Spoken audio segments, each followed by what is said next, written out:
અમદાવાદમાં ગત મોડી સાંજે નહેરુનગર પાસે થયેલ ફાયરિંગમાં વેપારીનું મોત થયું।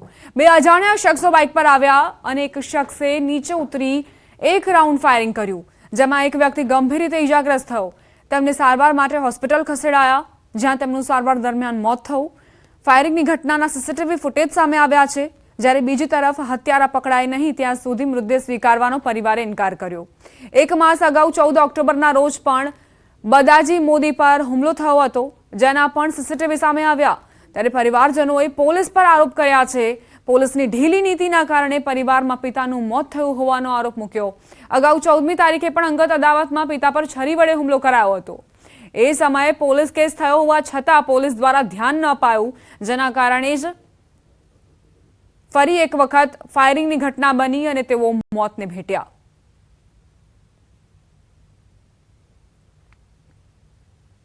કાલે સાંજે 8 વાગે હું અને મારા પપ્પા બેઠા હતા। પછી માણસો બધા આયા, 2 જણા ખુરશીમાં હું બેઠો, પપ્પા બેઠો હતો, હું બાજુમાં બેઠો હતો। પછી પેલા 2 માણસો આયા, મોઢું બાંધીને આયા। પછી સીધા પપ્પાને ગન લઈને આવે ને, પછી સીધી ગન લઈને અહીંયા મારી જાય છે પપ્પાને। પછી પેલા લોકો ભાગી જાય છે। અમારા માણસો પાછળ દોડે છે પકડવા માટે, પણ એક જણ બાઇક ચાલુ રાખે છે, 2 જણા પાછળ બેસીને ભાગી જાય છે। અમારા માણસો પાછળ દોડ્યા પણ એ હાથમાં આવ્યા। અગાઉ થયો તો એ 14 તારીખે બનાવ બન્યો હતો, એ મહિનો ઉપર થઈ ગયો છે। પણ અમને સાહેબે કીધું હતું કે તમારા કાર્યવાહી અમે કરીએ છીએ, તપાસ કરીએ છીએ, પણ હજી કે થઈ નથી કાર્યવાહી। તો આ પહેલાં કાર્યવાહી થઈ ગઈ હોત તો આ બીજી વાર અમારા બનાવ ના બનત। પોલીસ પ્રશાસને 14 તારીખે જે હુમલો થયો એના પછી અગર ત્વરિત પગલાં લીધા હોત અને આરોપીઓને સળિયા પાછળ ધકેલી દીધા હોત તો આજે કાકા બેઠા હોત અને બીજી વાર આવી હિંમત ના કરત। એટલે પ્રશાસનને મારી નમ્ર વિનંતી છે કે જલ્દીથી જલ્દી આરોપીઓની ધરપકડ કરી જેલના સળિયા પાછળ મોકલે અને પીડિત પરિવારને ન્યાય અપાવે। અમદાવાદમાં ચેઇન સ્નેચિંગનો બનાવ બન્યો। સીસીટીવીમાં આખી ઘટના કેદ થઈ। પોશ વિસ્તાર એવા જોધપુરમાં ચેઇન સ્નેચિંગની ઘટના બની હતી।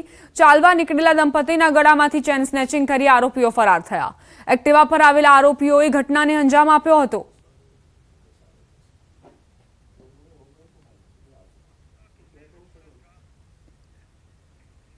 હિન્દી ફિલ્મ શોલે જેવા દ્રશ્યો વડોદરાના ડભોઈમાં જોવા મળ્યા, જ્યાં એક વ્યક્તિ ટાવર પર ચડી ગયો। જો કે આ યુવકની હરકત પાછળનું કારણ અલગ છે। મોબાઈલના હપ્તા બાઉન્સ થતા યુવકે તાઇફો કર્યો અને ઝારોલાવાડી પાસે આવેલા મોબાઈલ ટાવર પર ચડી ગયો। મોબાઈલના હપ્તા બાઉન્સ થતા રિકવરી એજન્ટ ઘરે આવી ગયા હતા। પછી તો શું, યુવક તાઇફો કરવા મોબાઈલના ટાવર પર ચડી ગયો। યુવકની આ હરકતથી આસપાસના લોકો પણ એકઠા થઈ ગયા અને કલાકો સુધી યુવક ટાવર પર જ રહ્યો। જો કે સ્થાનિકોએ મહા મહેનતે સમજાવ્યા બાદ યુવકને નીચે ઉતાર્યો અને તેને ઘરે લઈ જવાયો હતો।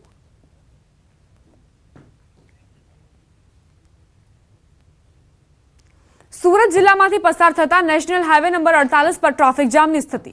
ટ્રાફિક જામના આકાશી દ્રશ્યો સામે આવ્યા। અમદાવાદ મુંબઈ નેશનલ હાઈવે પર મોટી નરોલી ગામ પાસે 12 થી 15 કિલોમીટર લાંબો ટ્રાફિક જામ સર્જાયો।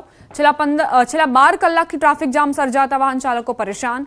નેશનલ હાઈવે પર કીમ નદીના ઓવરબ્રિજની મેન્ટેનન્સ કામગીરીને લઈને ટ્રાફિક જામની સ્થિતિ। નેશનલ હાઈવે વિભાગની કામગીરીને કારણે વાહન ચાલકો અટવાયા। વાહનો રોંગ સાઈડમાં ન ઘૂસે તે માટે દરેક કટ પર પોલીસ તૈનાત છે।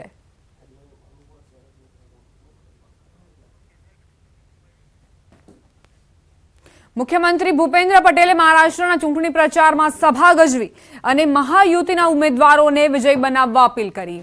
અંધેરી પૂર્વ અને ઘાટકોપર ખાતે સભા યોજી સીએમએ કહ્યું કે પીએમ મોદીએ દેશને ગૌરવ અપાવ્યું છે અને નાના માણસથી લઈ મધ્યમ વર્ગ સુધી યોજનાઓ બનાવી છે। દરેકના ઘર ઘર સુધી યોજનાઓ પહોંચી અને તેનો લાભ સામાન્ય પરિવારને મળ્યો છે। આયુષ્માન કાર્ડ આજે હેલ્થ ક્ષેત્રમાં સૌથી મોટી યોજના બની છે। પીએમ મોદીના કામના કારણે આજે દેશે પ્રગતિ કરી છે, એમ પણ તેમણે ઉમેર્યું।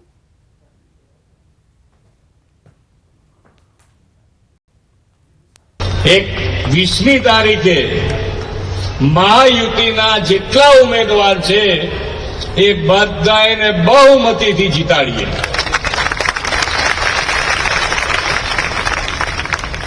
અહીંના ઉમેદવાર તો પરાગભાઈને તમે બધા જીતાડશો જ, પણ આપણે અહીંયા આગળ મુંબઈમાં રહેતા હોય, એકબીજાને અરસપરસ ઓળખતા હોય, એ બધાને કહેવું પડે 10 વર્ષમાં માનનીય વડાપ્રધાન શ્રીએ આપણા દેશને જે ગૌરવ અપાયું છે એ આપણા બધાને ઘેર બેઠા અનુભૂતિ થઈ છે.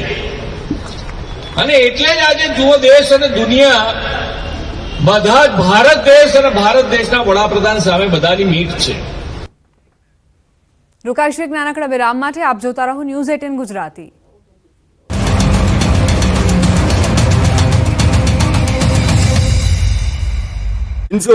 ગુજરાતીઓ હવે સ્વેટર, જેકેટ સહિતના ગરમ કપડાં કાઢી રાખજો. હવે કોલ્ડ વેવ અને હાડ થીજવી નાખતી ઠંડી માટે તૈયાર થઈ જજો. આગામી 3 દિવસ બાદ રાજ્યમાં કાતિલ ઠંડીનું મોજું ફરી વળશે. નવેમ્બર મહિનો અડધો પૂરો થઈ ગયો છે, છતાં હાલમાં ગુજરાતમાં શિયાળાની રાહ જોવાઈ રહી છે. મોટાભાગના શહેરોમાં ગુલાબી ઠંડીનો જ અહેસાસ થઈ રહ્યો છે. તાપમાનનો પારો 14.8 ડિગ્રીથી નીચે ઉતર્યો જ નથી. ત્યારે હવામાન વિભાગે 3 દિવસ પછીથી કડકડતી ઠંડીની આગાહી કરી છે. આગાહી અનુસાર રાજ્યમાં આગામી 19 નવેમ્બરથી હાડ ગગડાવતી ઠંડીની અસર જોવા મળશે. ઉત્તર ભારતમાં હિમવર્ષા થતા ગુજરાતમાં પવનની દિશા બદલાઈ ગઈ છે. ઉત્તર પૂર્વના પવનના લીધે ઠંડીમાં વધારો થશે, જેની અસર 3 દિવસ બાદ જોવા મળશે. ઠંડીનો ચમકારો વધશે. 3 દિવસ બાદ અસલ શિયાળાની ઠંડી શરૂ થશે. જો કે ડિસેમ્બરમાં હાડ થીજવતી ઠંડી પડશે. ઉત્તર ભારતમાં હિમવર્ષાના પગલે હવે ઠંડી ભૂક્કા બોલાવશે, એટલે સ્વેટર કાઢી રાખજો. તો અંબાલાલ પટેલે આગાહી કરી છે કે 23, 24, 25 નવેમ્બરે મજબૂત પશ્ચિમી વિક્ષેપ આવવાની શક્યતા છે. પશ્ચિમી વિક્ષેપના કારણે ન્યૂનતમ મહત્તમ તાપમાન ઘટવાની શક્યતા છે. હાલમાં સાંજે, રાત્રે અને સવારે ઠંડીનો અહેસાસ થઈ રહ્યો છે.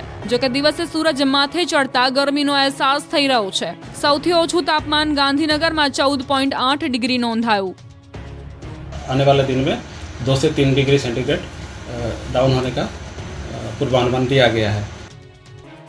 કોડીનાર યાર્ડમાં ખેડૂતોએ ખરીદીને લઈને ટકટક કરી હતી. ગીર સોમનાથના કોડીનાર માર્કેટ યાર્ડમાં ખેડૂતોએ હોબાળો કર્યો. મગફળીની ખરીદીમાં ટેકાના ભાવે ખરીદી કરવાની માંગ સાથે હોબાળો કર્યો. ખેડૂતોએ જીદ કરી મગફળીની હરાજી બંધ કરાવી. આ મુદ્દે યાર્ડ સત્તાધીશોએ જણાવ્યું હતું કે હાલ 1000 થી 1215 રૂપિયા સુધી મગફળીના ભાવ યાર્ડમાં મળે છે.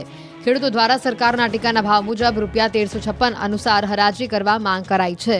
ખેડૂતોએ રોષની સાથે હરાજી બંધ કરાવી વિરોધ કર્યો હતો. ખેડૂતોએ યાર્ડના ગેટ ઉપર પહોંચી રસ્તો બંધ કરી વિરોધ નોંધાવ્યો હતો. ખેડૂતોએ યાર્ડને માથે લેતા વેપારને અસર પહોંચી હતી.